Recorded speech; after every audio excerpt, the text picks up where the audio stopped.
Hello dear students, जय हिंद, वंदे मातरम। स्वागत है आपका एक बार फिर से हमारा आज के इस वीडियो में फिजिक्स टॉपर्स अकेडमी। और आज हम करने वाले हैं फिजिक्स क्लास 11 जड़ता गुण तथा बल आघूर्ण में संबंध, यानी कह सकते हैं हम relation between movement of inertia and torque. तो मूवमेंट ऑफ इनर्शिया क्या होता है? आई। ठीक है, मूवमेंट ऑफ इनर्शिया को आई से रिप्रेजेंट करते हैं और टॉर्क को हम रिप्रेजेंट करते हैं टाउ से, टाउ या टॉर्क कह सकते हैं। तो देखिए, अब इन दोनों में हम रिलेशन फाइंड करने वाले हैं आज हम। तो कैसे करेंगे रिलेशन फाइंड? यहाँ पर मैंने एक रिजिड बॉडी ली है, यानी कि दृढ़ पिंड लिया है। दृढ़ पिंड यानी कि रिजिड बॉडी। और ये जो एक्सिस आपको दिखाई दे रही है ना, अक्ष, इसे बोलते हैं घूर्णन अक्ष या रोटेशनल एक्सिस। क्या बोलते हैं इसे? रोटेशनल एक्सिस या घूर्णन अक्ष। और एक समान कोणीय त्वरण अल्फा से घूम रहा है कोई पिंड इस घूर्णन अक्ष के पे। ठीक है, अब हम एक काम करेंगे, इसमें m1 पार्टिकल ये रहा, इसकी रोटेशनल एक्सिस से जो डिस्टेंस है वो कितनी है? r1 है। ये पार्टिकल m2 है और इसकी रोटेशनल एक्सिस से जो परपेंडिकुलर डिस्टेंस है वो कितनी है? r2 है। ठीक है, m3 की डिस्टेंस r3 है, m4 पार्टिकल की डिस्टेंस r4 है और m5 की r5। ऐसे इसके अंदर कितने हैं? n पार्टिकल्स हैं। कितने टोटल पार्टिकल है? n पार्टिकल, यानी n कण है इसके अंदर। ठीक है, अब देखिए, हमें इस पूरे पिंड का, इस पूरे दृढ़ पिंड का या रिजिड बॉडी का हमें इस एक्सिस के अबाउट मूवमेंट ऑफ इनर्शिया यानी कि जड़ता को निकालना है। ठीक है, और उसका बल आघूर्ण के साथ संबंध देखना है कितना होगा। तो एक काम करते हैं, हम यहाँ से सबसे पहले m1 पार्टिकल के लिए निकाल लेते हैं। हम टॉर्क निकालते हैं m1 पार्टिकल के लिए। तो टॉर्क निकालने के लिए हम क्या करेंगे? हमें लीनियर फोर्स की जरूरत पड़ेगी, F की, F1 की जरूरत पड़ेगी। जब फोर्स की जरूरत पड़ेगी तो फोर्स कैसे निकलेगा? मास इनटू एक्सीलरेशन से। तो हमें सबसे पहले जरूरत पड़ने वाली है एक्सीलरेशन की, लीनियर एक्सीलरेशन ए की जरूरत पड़ने वाली है हमें। तो सबसे पहले हम m1 पार्टिकल का एक्सीलरेशन फाइंड करते हैं। तो सबसे पहले मैं एक पार्टिकल के लिए निकाल रहा हूँ। फर्स्ट पार्टिकल जो m1 है ना, m1 मास का पार्टिकल, m1 द्रव्यमान का जो कण है, उसके लिए मैं सबसे पहले a1 निकालता हूँ। ये क्या है? a1 रेखीय त्वरण है। ये क्या? ये रेखीय त्वरण है, लीनियर एक्सीलरेशन। तो a = r अल्फा हमने पढ़ा है, a = r अल्फा। भाई डिस्टेंस तो कितनी है? r1 है। अल्फा 1 नहीं लिखेंगे क्योंकि सभी पार्टिकल का जो एंगुलर एक्सीलरेशन है अल्फा, वो क्या रहता है? सभी के लिए सेम रहता है, इसलिए हम r1 अल्फा लिखेंगे। अब जब हमने यहाँ से m1 के लिए क्या निकाल दिया? m1 कण के लिए, यानी m1 पार्टिकल के लिए हमने a1 की वैल्यू निकाली। तो यहाँ से हम क्या निकाल सकते हैं? फोर्स निकाल सकते हैं अपन।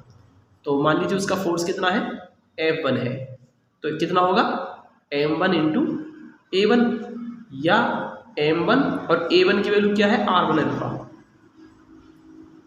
तो हम लिख सकते हैं इसमें, जब हमारा यहाँ से फोर्स निकल गया तो इस पार्टिकल m1 का हम क्या निकाल सकते हैं? यहाँ से टॉर्क निकाल सकते हैं इसका। तो टॉर्क मान लीजिए, इसका मैंने टॉर्क ले लिया है। ठीक है, टॉर्क 1 मान लिया है मैंने इसका। तो टॉर्क कितना होता है? F1 × r1 होता है। ठीक है, आपने डेफिनेशन पढ़ी है।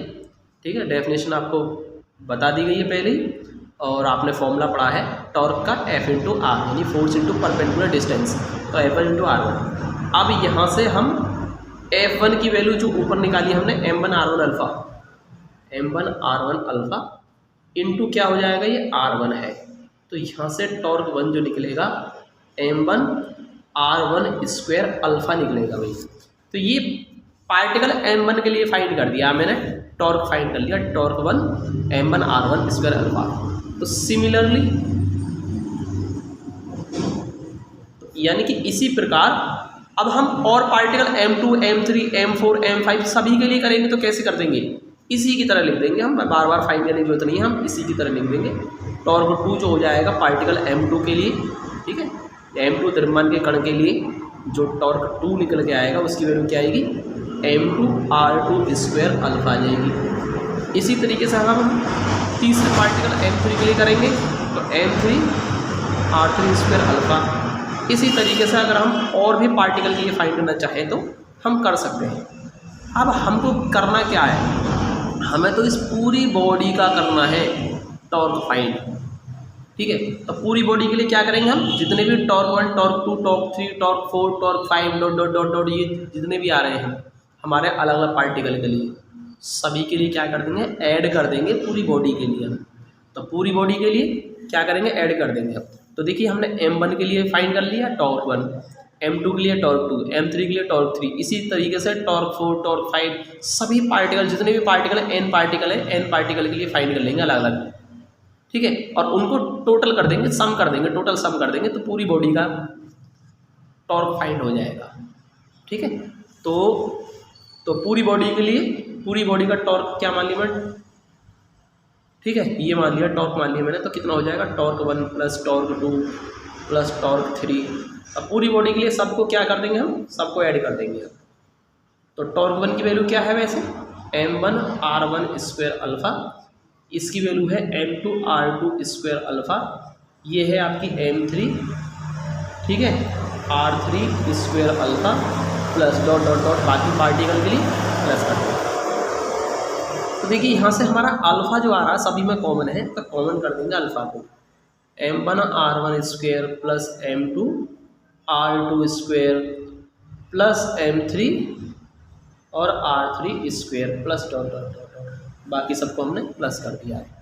तो आप यहाँ से देख पा रहे हैं कि जो m1r1 square, m2r2 square plus m3r3 square, कल मैंने आपको बताया था समेसन mr स्क्वायर, तो ये अल्फ़ा हो गया और ये हो गया आपका समेसन mr स्क्वायर लिख सकते हैं। ये पूरे रिजिड बॉडी यानी दृढ़ पिंड का जड़ता गुण आ गया, ठीक है, रिजिड बॉडी का मूवमेंट ऑफ इनर्शिया आ गया। तो इसको हम क्या कर सकते हैं, आई से रिप्रेजेंट कर रहे हैं। तो कल मैंने रिजिड बॉडी का movement of inertia summation R square को मैंने आई से रिप्रेजेंट किया था और ये हमारा अल्फा। तो डियर स्टूडेंट्स यही हमारा रिलेशन आ गया जो हम फाइंड करना चाह रहे थे। मूवमेंट ऑफ इनर्शिया आई हो गया, ठीक है, और टॉर्क हो गया, इन दोनों के बीच में एक रिलेशन आ गया, यही हमको फाइंड करना था। यानी कि पिंड का जड़ता गुण, ठीक है, जड़ता गुण आई और बलागुण टॉर्क, इन दोनों में एक संबंध निकल के आ गया और यही हमें करना था। तो उम्मीद करता हूँ सभी को समझ में आ गया होगा।